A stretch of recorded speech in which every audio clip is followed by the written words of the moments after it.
Welcome home. We are WNST, AM 1570, Towson, Baltimore. We are Baltimore positive. Get the Maryland Crab Cake Tour back out on the road. On March 6th, we will be at Fadley's down at Lexington Market, trying to put the pieces back together with the snow and the weather, all the Justin Tucker conjecture. But I am wearing my orange Curio wellness shirt here. I'm getting ready for spring training, pitchers and catchers. Learning things like Tyler O'Neill's actually from Canada, eh? I heard him say sorry at his locker, and I knew right away. And of course, speaking of Canada, and I watched hockey over the weekend. I know you weren't, Luke, but there was some hockey going on over the weekend.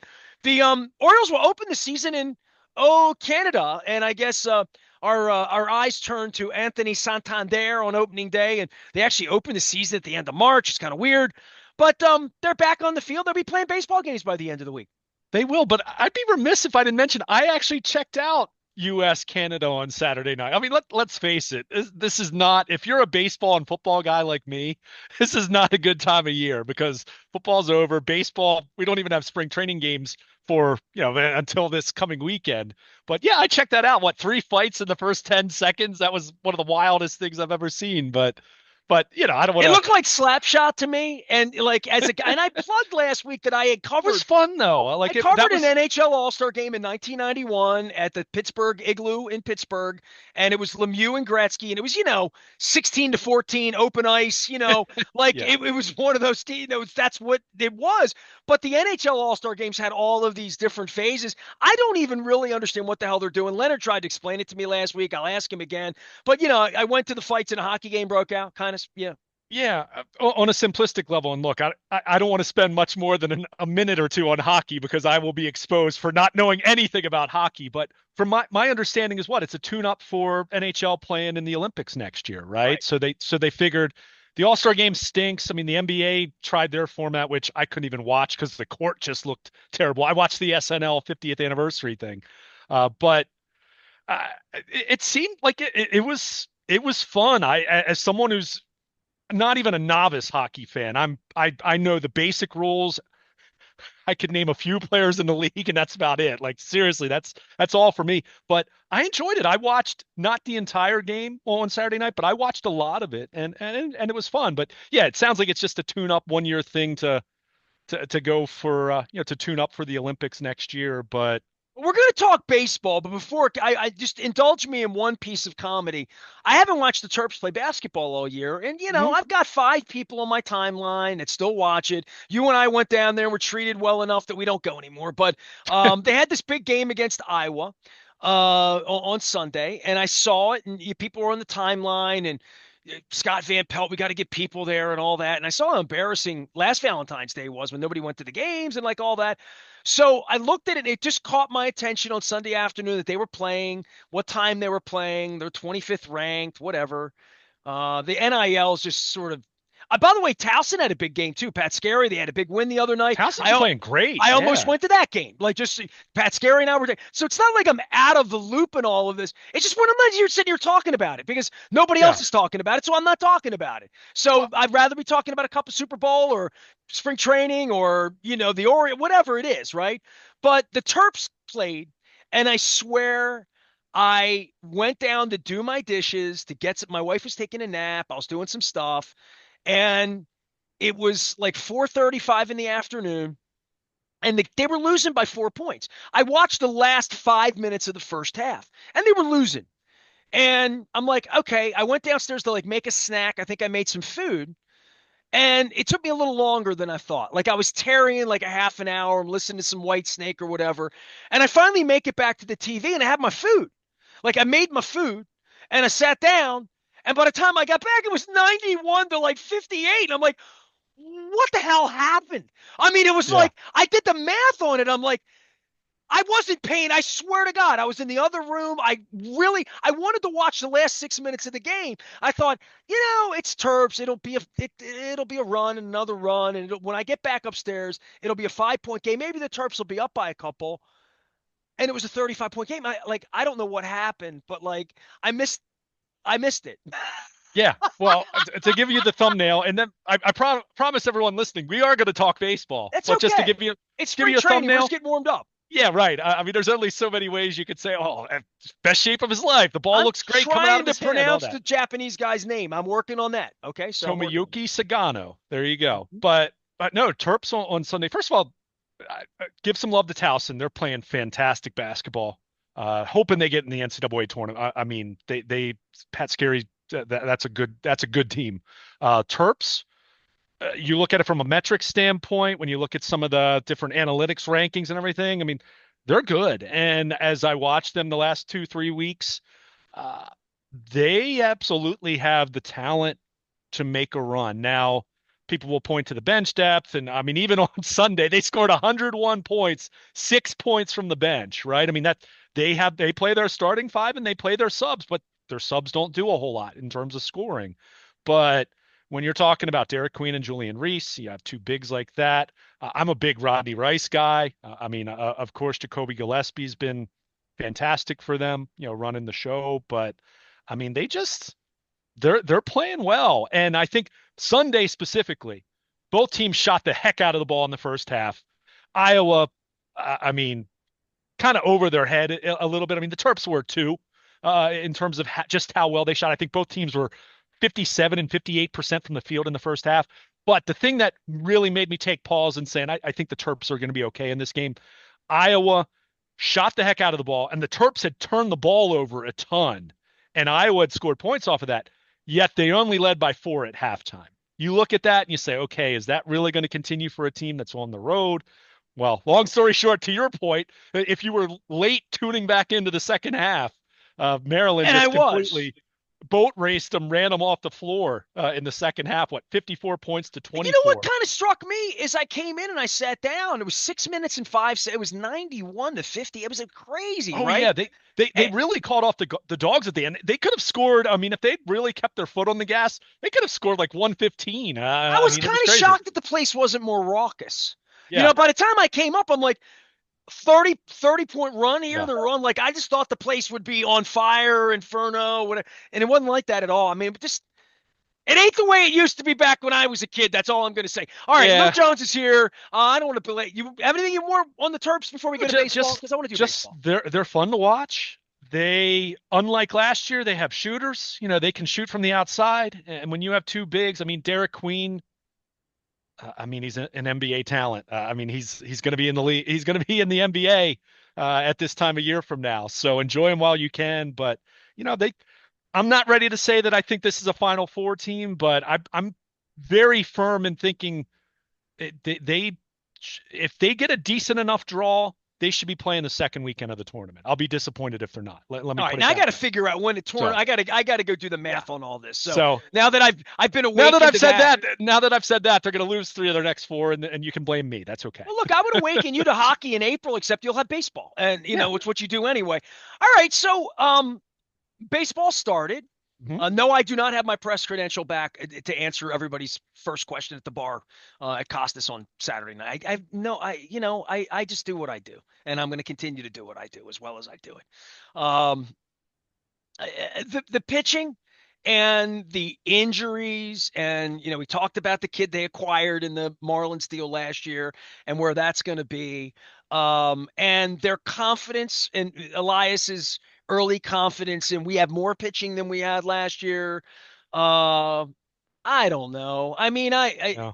it's so antiquated for me to sit here in February, and I've done this for 33 years, man. This is my 34th spring training talking about baseball on the radio in Baltimore, right? And I remember when it mattered a lot. I remember when rosters were more like the way they were and money was different, just all of it being different. I remember when ownership was different for the last 29 years or so. I would just say that whatever it is right now, we're like two old ladies yelling at each other into the wind in February about it. Because whatever the opening day roster is, and whoever makes the team, whatever deals they're going to make, I know enough to know they're going to tinker. And I think you and I know enough to know they believe they might be able to hit their way out of all of this if Holiday and Rutschman and Yeah. everybody moves up a notch. Westberg, these high ceiling Sig Meidel guys, these growth mindset humans who have all gotten better I mean, Jackson Holiday, all the Paul Mancanos are, he's buff, he's got guns. Look at that. He's been working out, eating He's a his Wheaties. seasoned 21 years old All the now. same Yeah, stuff I said about Brady Anderson when he sure. was drinking those special milkshakes back in the day, Scott Erickson. So I don't, they all look good coming off the bus. I mean, the thing I'll say is they have an immense amount of offensive talent and depth in the organization. They don't have enough pitching. You'd like to think they have enough money to do anything. And now that Rubenstein's got thrown out of the Kennedy Center, along with some very, very dear friends of mine, by the tyrant running the country, maybe you'll have more time to focus on the Orioles. I don't know. Money, whatever it will take, but at some point they're going to need more pitching than what they have if they're going to win ball games in October. That I Yeah, believe that. I think you believe that, and we can start the conversation there and then meander into any how Cedric Mullins is going to do out of the 9 hole and who's going to get the off bat at days, when O'Neill's, they're resting him or where they're going to be. They're not going to miss Santander much, I don't think, if the rest of the offense moves into a position that Jackson Holiday's not going to be a 212 hitter this year. yeah. Adley Rutschman's not going to be the worst player in the sport for 90 days, that they're going to grow fruit. That's all. That has to happen no matter who their pitchers are. Yeah, and I was just going to make that point. As much as we focus on the pitching, and understandably so, when Corbin Burns is no longer at the top of your rotation, their pitching wasn't their downfall at the end of last year, right? I mean, we could certainly debate if their bullpen was going to be deep enough and all of that, but it came down to it. They scored 1 run in their 2 playoff games. Those 2 losses to Kansas City. So, but a couple things. I think first and foremost, you just made the point, and I'm glad you made the point the way that you did when you said, I don't think they have enough pitching to get, for October. I think as they're presently constructed, and you and I have talked about this, we were on this 6 weeks ago, probably, probably in the aftermath of probably when they signed Charlie Morton, right? When it was like, okay, it's this 35-year-old Sagano from Japan who's never pitched in the majors, and it's a 41-year-old Charlie Morton who was still pretty good in age 40 season. Let's not look at him and say he was a scrub last year. He wasn't, but he's 41. I mean, he's my age. That's not who you're typically counting on when you're talking about being a contender. But we made the point at that point, and when you look at where they are right now, for me, the best news that came out of Mike Elias's camp opening press conference, and it was that Grayson Rodriguez was cleared fully for a normal offseason about a week after the season ended. That's what I wanted to hear.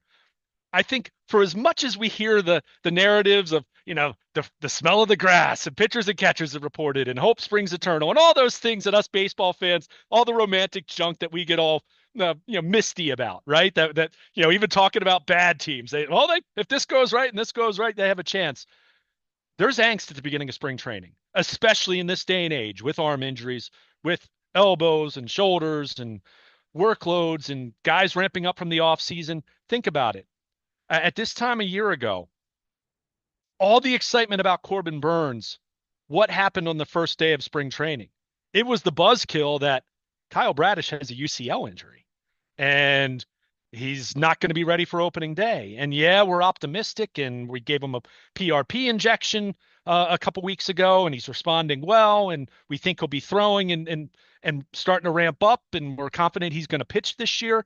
We know how that went. He made 8 starts, albeit, hey, he pitched well over those 8 starts, but he made 8 starts. And I think you and I, even in mid-February, and not just you and I think anyone who knows how this typically goes, you don't want to condemn someone to Tommy John surgery, but more often than not, that's going to be the outcome, right? So there was already that. There was already John Means. So I think first and foremost, as we're talking in the context of talking about the pitching, when you look at how the spring has started, yeah, Trevor Rogers, had a little bit of a kneecap issue. He wasn't going to be on the opening day rotation anyway. He was bound for Norfolk, barring something really strange. So nothing major there. Chase McDermott's dealing with a little bit of a lat strain. Again, he wasn't going to break north with the team. So they're already in a better spot from that standpoint, right? I mean, the last thing you wanted to hear was, oh, Grayson Rodriguez, we're ramping him up slowly. We think he's going to be ready for, you don't want to hear that, right? Because he's that important. So I think they have enough pitching to navigate at least the start of the regular season and feel good about that. I mean, think about it. 2 years ago at this time, there was no Corbin Burns then. There was no one there wasn't even a Zach Eflin. I mean, it was Kyle Gibson, right? It was Kyle Gibson and all these young guys. And we saw how that season went. Now, did they have the bona fide ace for game one against the Rangers? Well, Kyle Bradish pitched like an ace for 2/3 of the season. It didn't work out. The Rangers are better than them. The Rangers won the World Series. So you Well, their never quite pitching looked a know. lot better a year and a half ago than it did 6 months ago. Yeah, yeah, sure, sure. So, but I guess my point is with this, yeah, they're counting on some young guys, right? They're counting on Grayson Rodriguez to take the next step. They need Zach Eflin to stay healthy. They need, even if Charlie Morton and Sagano don't both pitch great, they need one of those guys needs to pitch well, right? They can't have two failed, 8-figure contracts, where you gave guys 12 million, $13 million and they're not doing the job, right? I mean, it's got to be, you need at least one of those guys to be really, really reliable for you. And, Well, then you have to ask yourself, where's the Craig Kimbrell in this? Where's the next injury in this, right? sure. Because And the way they've lost pitchers, where, the Mount is back and Batista's back, like right. that's what the next 6 weeks are about for me, right? Is Sure. sitting here and saying, where are the innings? Where are the arms? Where's the fatigue? Where's the comeback? How are the young guys? How much do you want Jackson Holiday and Adley Rutschman really running around out there in March trying to prove Yeah. themselves to be ready to come up here and freeze their ass off inevitably in April, right? Yeah. Yeah. So, I mean, a lot of what we see are, kind of these incremental updates. I mean, they did say with Felix Batista, they want to ramp him up a little more slowly than some of the other guys, and that's fair. I expected that, right? I mean, there's no indicator of a setback or anything like that, but let's keep in mind we're talking about someone who's coming back from Tommy John surgery, albeit he's 16 months removed from that. So I'm much more optimistic and bullish on him being good and at least very close to the pre-injury form as the year goes on. But there's always unknown there. And there's also the thought of this isn't just ramping him up for 162 games. It's you won 162 games and then you have designs of playing in October, right? So you're always keeping that in mind for anyone that's coming off an injury. But Grayson Rodriguez, fully healthy, no indication whatsoever of any lingering effect of the lat strain, which was the first thing that I wanted to see. Yeah, they look healthy otherwise, other than like I said with Trevor Rogers and Chase McDermott, who those are depth pieces, right? Those are guys that you can't just look at your projected five. You got to look at Albert Suarez. They're going to stretch him out as a starter. He might be in the bullpen this year based on the way that their rotation is aligned. Or Charlie Morton's going to pull a hamstring in a week doing a PFP drill and then he's going to miss the start of the season. You never know. So you need depth. So yeah, when McDermott and Rogers are sidelined at the start of spring, it's a little disappointing, but not devastating to your chances at this point in time by any means. So, it comes down to this. I think they have enough pitching to navigate at least the first half of the season and feel good about that. Understanding, yeah, their offense is designed to do the heaviest lifting for this ball club. That's part of the reason why they faltered in the second half last year is their offense underperformed. And then you got into Jordan Westburg being hurt and, some other guys being banged up, Rutschman, whatever the heck that was, as we've talked about over and over and over. So yeah, the offense should be doing the heaviest lifting. Look at how they've drafted since Mike Elias and Sig Mejdal arrived. They've skewed towards hitting, right? We know that. So that should be the biggest strength. Now, that said, will they have enough starting pitching to navigate the season and be good enough in the regular season? I think they have that. Do I feel good enough about that, about October and getting there and what that means for them? Well, unless Grayson Rodriguez becomes Corbin Burns, then yeah, I'm going to have some concerns about that. But I would also say their bullpen factors into that way more. We tend to focus, and when I say we, I think just baseball fans in general, because it's how we were brought up. That's how we watched the game 15 years ago, let alone talking about 30 or 40 or 50 years ago, knowing how important starting pitching is. The reality is the math has changed on that some. starting pitching is, yes, still very, very important, but go look at the percentage of even the best starting pitching rotations in baseball. Go look at what percentage they handle compared to their bullpen. And that's where I look at the bullpen and say, if you have a Felix Bautista that is close to being what he was prior to Tommy John surgery, which I don't think there's any reason to think he can't be that. And looking at Kittredge being brought in, and you brought back Sir Anthony Dominguez, and Yennier Cano is still there, and I think Gregory Soto is an interesting wild card for the pen. A lefty you can miss bats and finish the year pretty well after a really brutal start to his Orioles run. So you have enough names there that you're hoping that there's more upside. There's a more complete nature to this bullpen.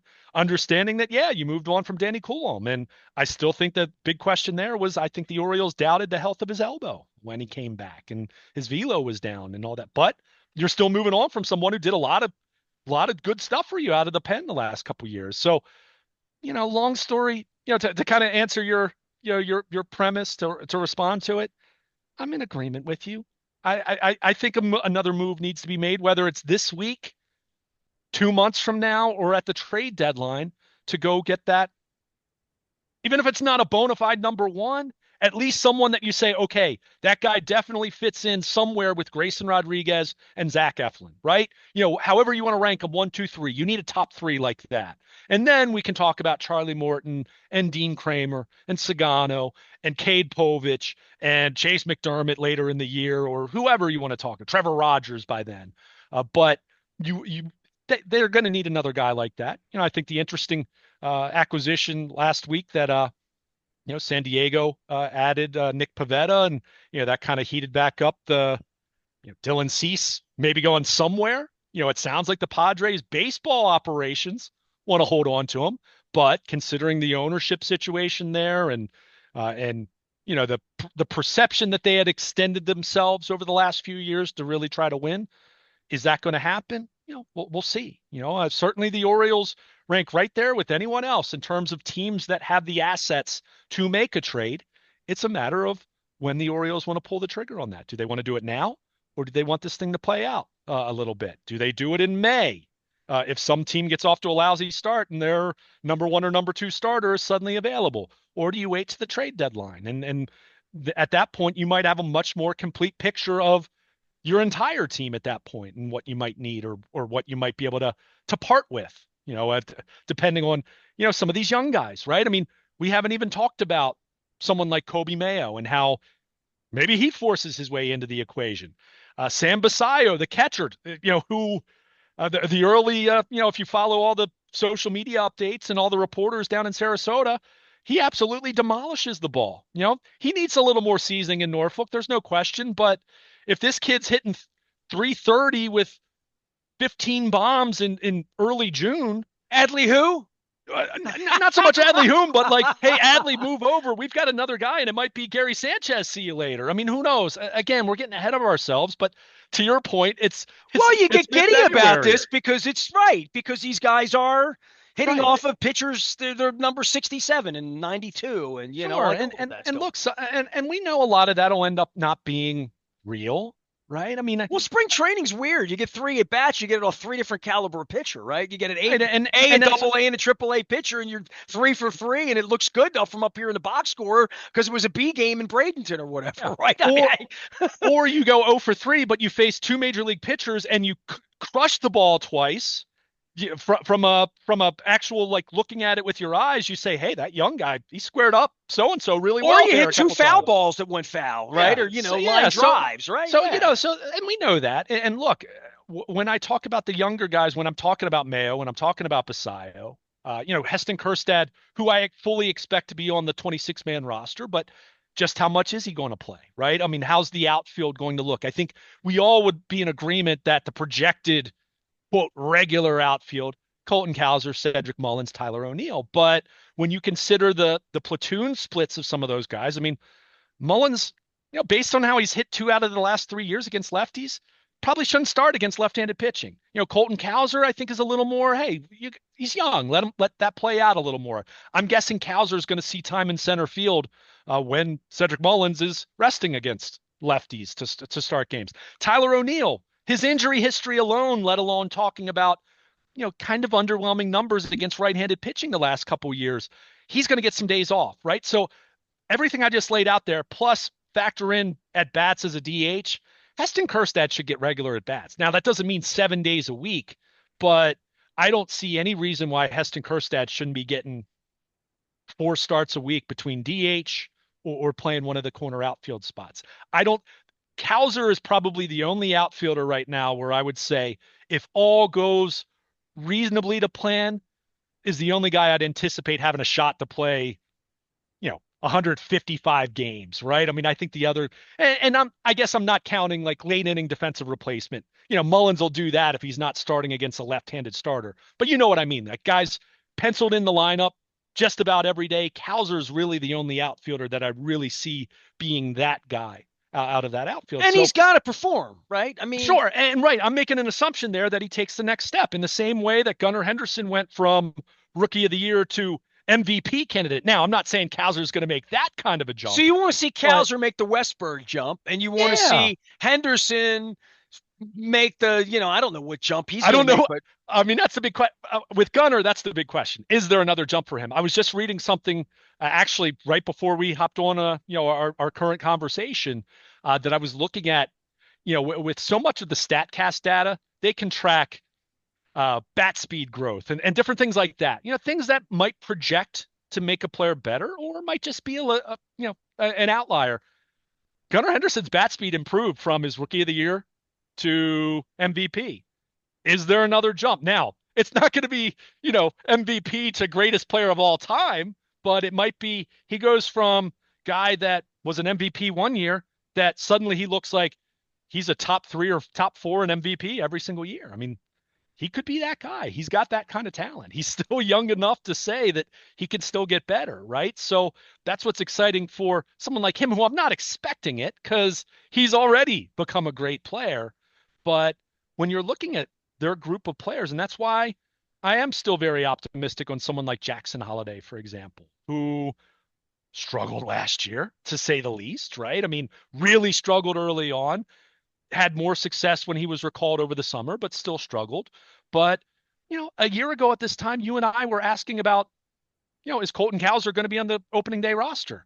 He finished second in Rookie of the Year voting. Jordan Westburg at this time a year ago was coming off of his rookie year where he performed at a league average level. There's nothing wrong with that, but he went from league average to suddenly being an all-star. So when you see guys like that make a jump in this organization on this major league roster, there's no reason to think that Jackson Holliday is not going to be better. There's no reason to think that Kobe Mayo, who probably is going to end up starting the year in Norfolk just because there isn't a place for him at the moment, but he could force his way onto the roster come June, or they could end up trading Ryan Mountcastle or Ryan O'Hearn. Who knows, right? I mean, there's lots of things that could happen here. But the point is, they still have such an exciting young core that, as much as I get it, I was disappointed by the offseason too, right? It's not the way I would have gone about spending the money that they did spend.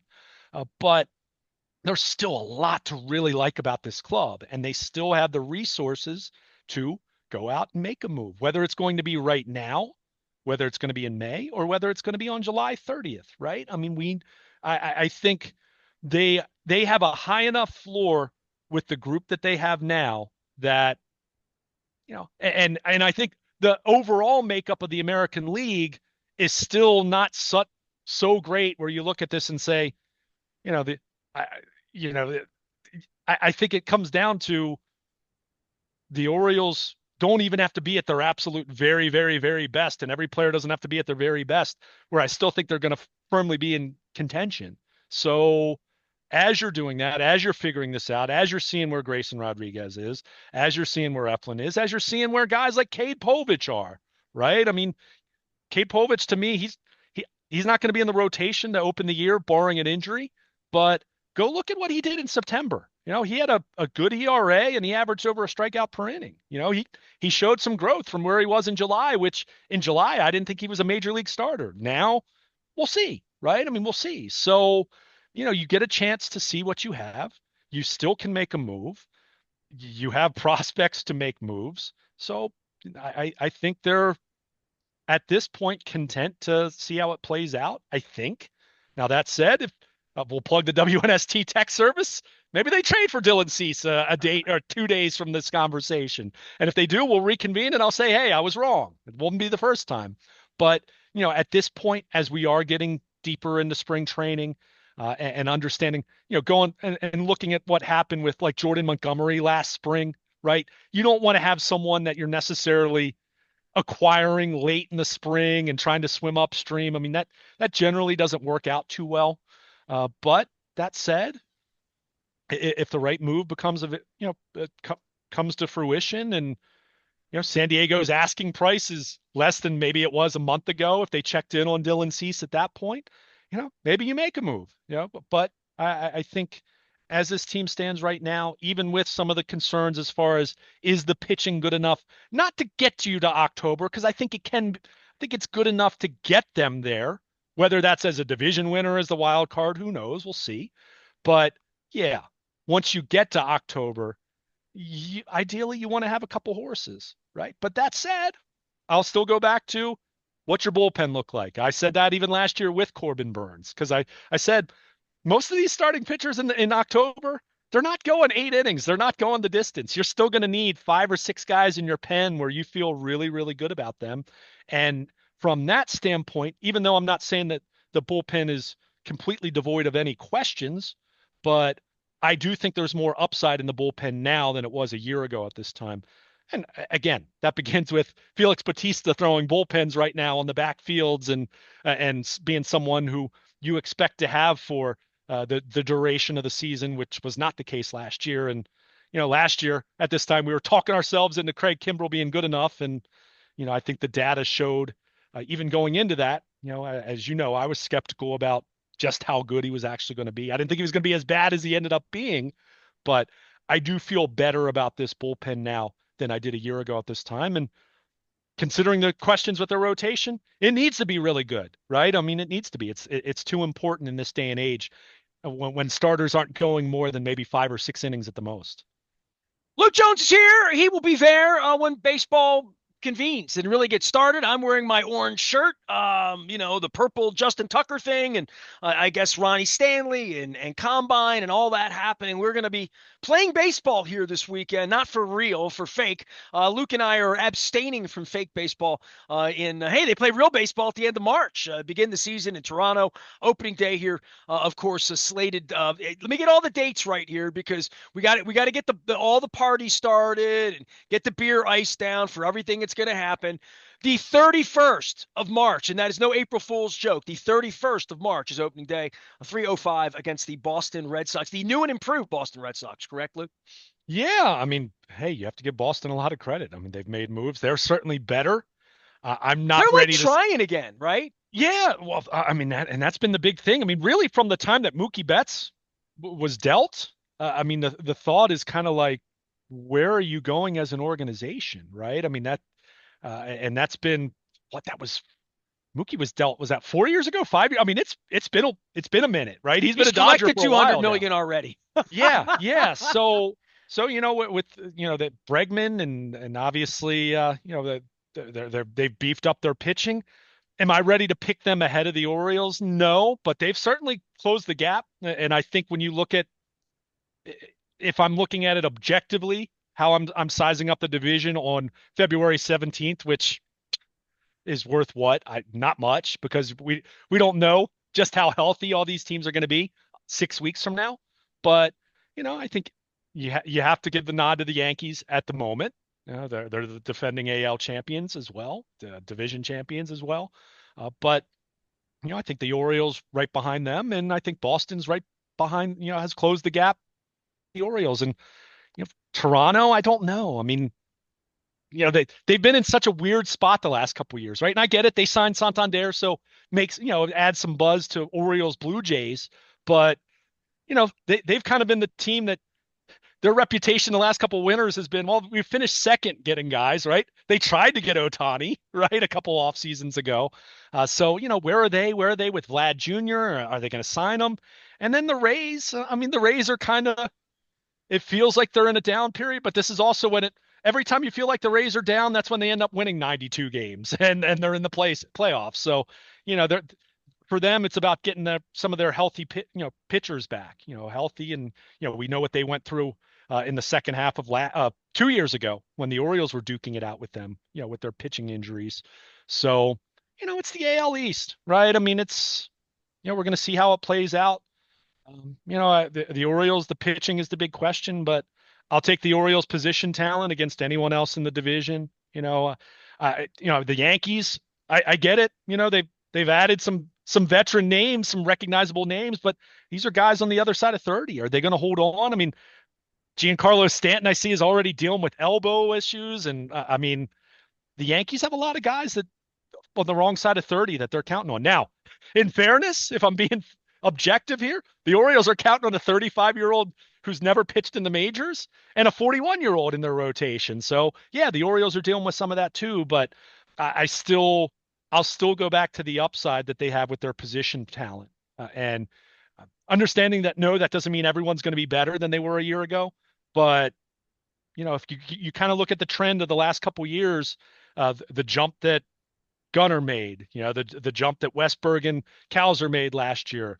If you project that out for Jackson Holiday to do that, this year, for maybe Heston Kjerstad to do that, albeit on a not 162 game everyday basis, then boy, you've got the makings of a heck of a lineup there. So, maybe they'll just hit their way to October, but yeah, then it still comes back to the question, what are you going to do? And that's going to be what Mike Elias needs to figure out between now and then, unless some really unexpected things happen on the pitching side, which, hey, who knows? At this time a year ago, we weren't talking about Albert Suarez, and look how important he ended up being. So you never quite know who could come out of nowhere to kind of seize an opportunity. First time I attended a Major League Baseball game in the Sky Dome. I think it was the first game I ever saw inside of a dome. Was in 1992, summer 1992, and I went up to Toronto, and they had a song that they did up there called "Okay Blue Jays." Let's go Blue Jays. You know the song? I don't. You don't know about this Blue Jay song? I don't think I do. All right. I mean, so look, here's what I'm going to offer you a from free, all expenses paid trip internationally to Toronto if you can answer my trivia question. So here we go. So the song is, you got a diamond, you got 9 men, you got a hat, a bat, and that's not all. What do you want? Let's play ball. Okay, Blue Jays, let's I play really don't ball. know this one. You don't know that I'm not one? surprised, but So the second verse, is that a fly ball or is it a seagull coming in from the lake just to catch the game? It's the last inning. Our guys are winning. And here you go. Dave's put down a smoker, a strike, and you've got no doubt you're out. What do you want? Let's play ball. Okay, but so Dave, who is the Dave that put down a smoker in Let's Go Blue Jays? You need Dave Stieb. You are correct, sir. Final Jeopardy. You're going to Toronto for opening day. Congratulations. He had a heck of a career. You figured I'd know that one at least. I knew you knew that one. I mean, I knew. I was just. That's why. Steve, 7-time All-Star, won an ERA title. Won 176 games, 3.4 career ERA. Really, very much a Hall of Very Good kind of pitcher. That was a 7th inning stretch thing that they did. They were kind of one of the original teams that had the guns that shot the T-shirts out, and they had like cheerleader kind of, very Canadian kind of, athletic young people that would come down and they lead this. Just go watch any of the videos from back in the 90s when they were like doing what they were doing. But it was like a big song. It's their Thank God I'm a Country Boy. It's really what it is. So, and Orioles magic. I mean, so many of these teams have a song from the late 70s. None better than the 80s. Houston Oilers, I might add. None better than that. Yeah. So but yeah, I mean, the Blue Jays are just in such a weird spot right now, just in general. And we'll talk I don't know about the Fly Eagle song. Can you sing it for me? No, I'm just not going kidding. to sing it. I've heard it too much the last couple. You know what? It's so funny you brought that up because I watched. You shouldn't go to the Jersey Shore this year, dude. Don't go to Wildwood. I'll go to Wildwood. But you know what that's going to be all about this summer. Oh, it always is. By then they'll be all fired up about the Phillies. It is what it is. But no, did you know that the Fly Eagles Fly song was originally Fight Eagles Fight? I did not know It that. was, and it's funny because I I had watched this movie when it came out. That movie with Mark Wahlberg when he played Vince Papali in Invincible. Okay. Came out almost 20 years ago. I think it was like 2006, I've had 2007, something Vince like on that. the show a handful of times. I Yeah. just happened to put that on, and I wasn't watching it intently. I just put it on in the background as I was working last week, during the day one afternoon, and the one scene, because the whole premise of the movie is Dick Vermeil, like when he arrived in Philly, they had an open tryout, right? And they did like a newscast thing in the scene in the movie, and they're singing the fight song, and they were saying, "Fight Eagles, fight!" And I'm like, wait a second, did they screw this up? So that I Googled it, of course, being the nerd that I am for wanting things to be correct, and I thought, okay, was it a trademark thing? I don't know.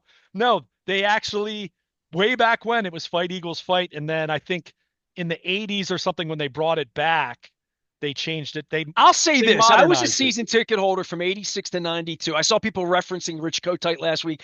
I was at all those games. I mean, Mhm. Buddy Ryan, Randall, when Baldinger played on the team, Mike Quick, Keith Byers, just, those were the teams. I went to Philly every week, 86, 87, 88, 89, when they had home games. I went to six of the Hey, home Reggie games. White and Jerome Brown. I I mean, my never went goodness. to the Cowboys game because my friend Russ's wife at the time liked the Cowboys, so she wanted to go to that game. And he had a buddy that liked the Giants, so he would take. And I'm like, that's fine. I like the Oilers. I wasn't really an Eagles fan, but I Mhm. went. I mean, I have a ton of ticket stubs. I was there when Shula won the big game and got lifted up. I saw Joe Montana play and beat them.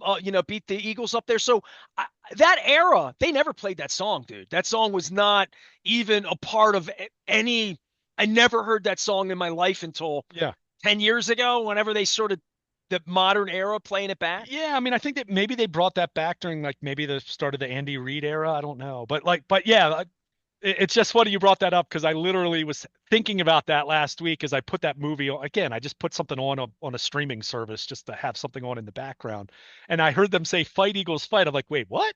And then sure enough, I didn't even text my brother-in-law because I almost feel like he'd laugh at me or something. But I looked at it and they said, yeah, when they brought it back, whenever they brought it back, the 90s, whenever they modernized it and changed it from Fight Eagles Fight to Fly Eagles Fly. So Well, for there you anybody go. that's made it There, through this baseball segment to see me in orange and black here in my Curio regalia, this literally, especially with the font on this shirt, is way more like the Baltimore Clippers, who were orange and black. And this is Mhm. shout out for Nacho Mamas, and they did their big sale on Saturday, and I went over to the auction that they had over there, and they had a Clippers bobblehead. And I always see those bobbleheads behind you. Got all those Mutant Ninja Turtles, and I don't know Those if are any all of my them are really brothers. Yeah, I don't know if any of them are like collectible worth $200 or $500 because there's some probably a special. couple of them. Yeah, Yeah. yeah. Well, there's a Clippers one that's, it's like a $200 bobblehead. The one that Scunny had was a little beaten up, and I've seen it online, but it's the Clipper bobblehead. It's the only bobblehead in the world that I would probably want to own at this point because it's kind of cool and up my alley. And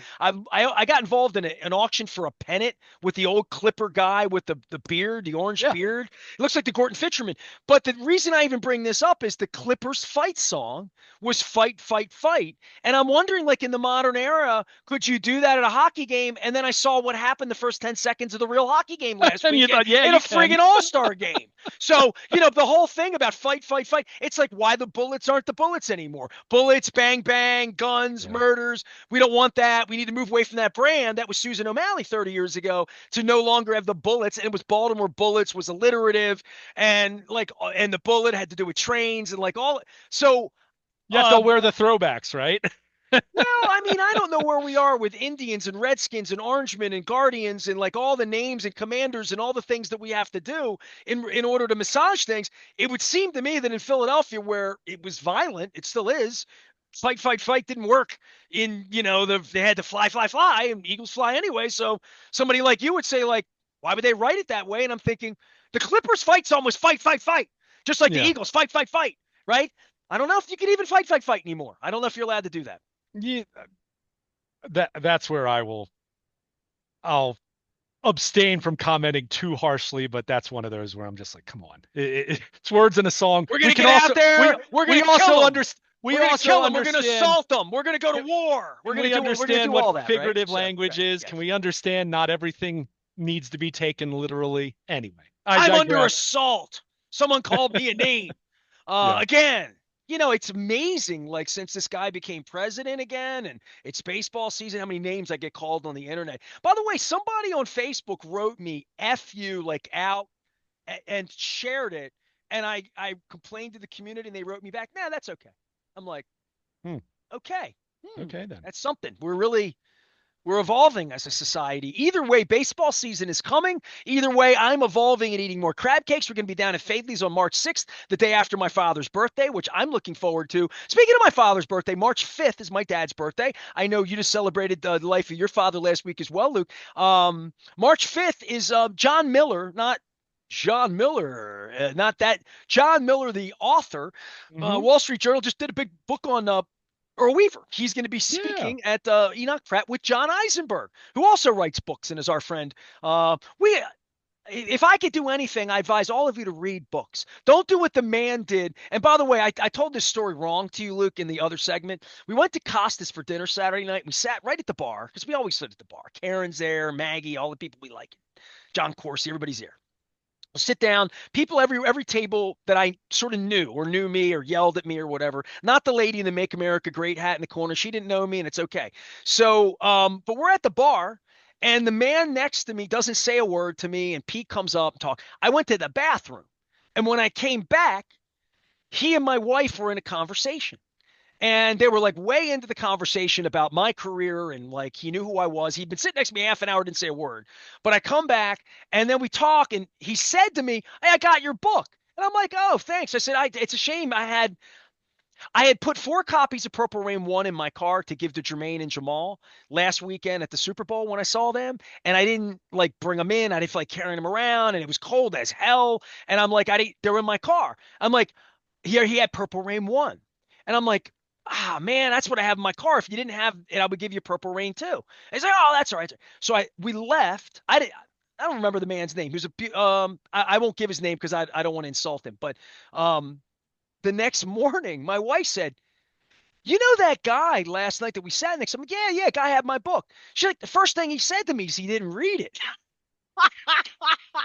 Yeah. And I'm like, he wanted me to autograph it though. So I Yeah. could just say. So I don't know what to say to people who buy books and don't read them, Although, hey, or I the will banner full report comes out. disclosure, I absolutely own books that I have not read. My book Now, is I the read second had plenty a of lot of books, let me words. be clear, but I absolutely own more books than I'd like to admit that I have not yet read. Let me Now, say this I because intend to at some point, but I anyway, just go ahead. outed myself in this segment. I just invited you on an international trip.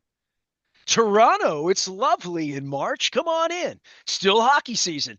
What's going to freak you out is I'm going to take you out to a sports bar and you're going to see nothing but hockey. And nobody cares about anything but hockey there. It's going to blow you away. I don't even know. Like that Thursday night after the game, the Maple Leafs might. I gotta go online and now that we're going to Toronto because you got S. Can you spell Steve? I before E, but never right.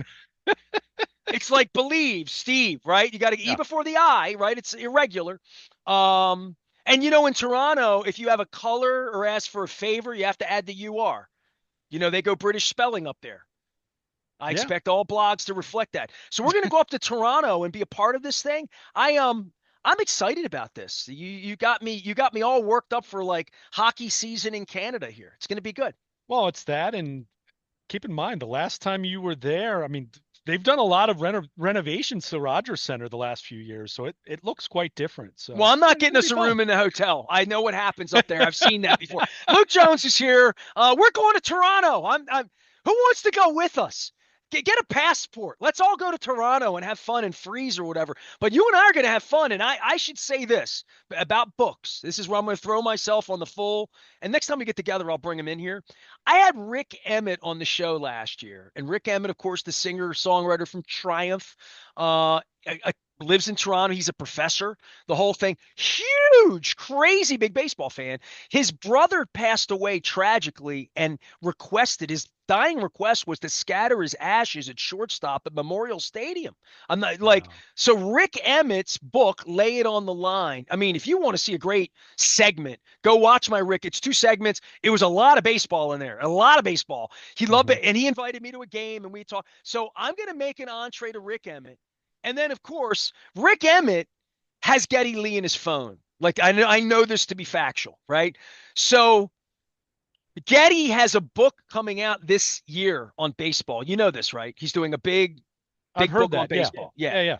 And his baseball collection at the Negro Hall of Fame in Kansas City. You and I've Hmm. seen it out there. Biggest collection in the world. Biggest collection of autographed president baseballs in history as well.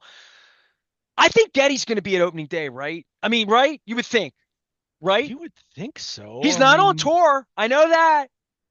yeah, I mean, So I'm unless he thinking has, if yeah. I go to Toronto for 3 games, Thursday, Friday, and Saturday, Getty might be there. I might be a media member, maybe in that country. I don't know. I'll ask Mr. Rubenstein now that he's got more time on his hands after the Kennedy Center debacle. Um, and but Getty might be there. Rick Emmett might be there. And here's the problem, dude. Seriously, both of their books are on my bookcase. I haven't read either one of them because I haven't been on like a vacation because I've been working. I haven't even shaved. But like I have both of their books. It would be very embarrassing if I went to a baseball game with them and didn't read I their can book. just see it now. I haven't read your book. Yeah, right. I'm exactly what the guy at Costas did. I'm sorry, Right. Perry. I Exactly. hope you read my book. That's why I Please was read my saying book. when you said that to me, I'm like, oh man, I have way too many books on my bookshelf right now that I have not yet Here's read. what. As your boss and the leader of WNST, if they win another Super Bowl, you're gonna have to write Purple Rain 3. So I'm gonna put you on the hook. Your risk can hurt from signing it. You can see how little money you're actually gonna make and how little appreciation you're gonna have. And then when Bishotti runs into you, he's gonna point out the typos to you instead of the great stuff in the book. So I'm telling you, if you want to be an author, like John Miller, the other with the H, or John Eisenberg, because I know you got it in you. You're a writer. I've seen your work that writing a book, you can feel appreciated, that you can send it out, people will buy it from you. Don't think they're going to read it, whatever you do, because they might not. Well, if they buy it, that's money in your Do pocket, you know how right? much I love Getty Lee? Do you have any idea? You know how much I love I Getty know. Lee. No, I already. And I It's so haven't funny. read the book because it's a lot of Holocaust stuff and it's going to make me cry, like literally. And I already know how awesome. But that book to me is a beach book for me, or I it's think I'm going across a body of water on a plane book. Like that's what the Getty Lee book and the Rick Emmett books. But I have not read them. But if we go to the baseball game and I'm with Getty and Rick I Emmett have a at vision right Skydome now. singing "OK Blue Jays" with them, I better read that. I better at least get the Cliffs notes. I have a vision right now because Getty's always sitting behind home plate, right? And when you let your hair down at this point in time, it's very Getty Lee-esque. And I don't say that as a knock or anything. It's just an observation. I want you sitting right next to him, and it'll be like, hey, wait a Reading his minute, book. Getty Lee, no, Getty's sitting with his doppelganger, right? I mean, You know it'd what be his book is tremendous. called? What's it called? My effing EFFING life. Mm-hmm. My Hmm. effing life. So me and Getty just do, but I want to do it in his library. I want to see his collection. That's really Yeah. what I want to do. Like I want to go to see his stuff. If you've seen Dan Rather's been in his room, if you've seen the Mm-hmm. interviews and stuff, I want to see Getty's stuff. So I'm going to work really hard on this. Getty's been unbelievably cool to me all through my life. Getty's never said no to anything I've ever asked for. So I'm going to really put the full court press. And if I don't find him or get there, and all I get is a picture 15 feet away from him and wave and tell him how much I love him again for the 40th year in a row, for the 50th time, he's probably sick of me. He ran into me in the buffet at the '93 All-Star game. So I'm bound to find Ged. You know what I mean? Like, Yeah. so Getty's going to be there. You're going to be there. I'm going to be there. Anthony Santander is going to be there. The Maple Leafs will not be. They are in California on a What if road I trip at that took the point. book, the Getty Lee book, and I actually read it, and Getty went to the game with me, and I sat next to him, next to the lady that looks like Phyllis Marriage, the woman that's always, the Hmm. gray-haired lady that's always behind home plate at the games. And I changed my effing life to my effling life, and we do that on opening day. What do you think? Pretty good. Luke Jones, hang around. There'll be comedy. I was very inspired by seeing Bill Murray sing again and do his Catskills thing this weekend. So all the Saturday Night Live, seeing Eddie Murphy do Tracy Morgan next to Tracy. That was epic. And the other thing I'll give him credit for, and I've kind of lost a lot of my taste for Adam Sandler's work. I thought his song was really good. I think I haven't seen it yet. I especially fell he gave the asleep. nod to Farley and to Norm Macdonald. I thought that was cool. But Eddie Murphy doing Tracy Morgan with Tracy Morgan right next to him was absolute gold. Funniest thing I've seen in a while. As someone who, I'm not gonna lie, it's been 20 years since I've regularly watched SNL. Yeah, But some of that the was cast awesome. members, I'm like, who is that? Do I recognize that? My wife was like, that's the person. I'm like, I don't know who she is. She's funny, I guess, but I don't know who it is. I just took it for what it was. I tried to recognize every Scarlett Johansson, every Mhm. sort of person behind things. You know, but it was great. So anyway, It's Luke's fun. here. This is what we do in February. Imagine if we did 4 hours a day. We'll have your phone calls next at 410 481 1570. Tell us what you think of Justin Tucker, even though you didn't read the story. We're WNST, Baltimore Positive. Go read up on all of that, and I will do my homework. And if Getty welcomes me, I'm going to know everything there is to know about Getty, I promise, by opening day.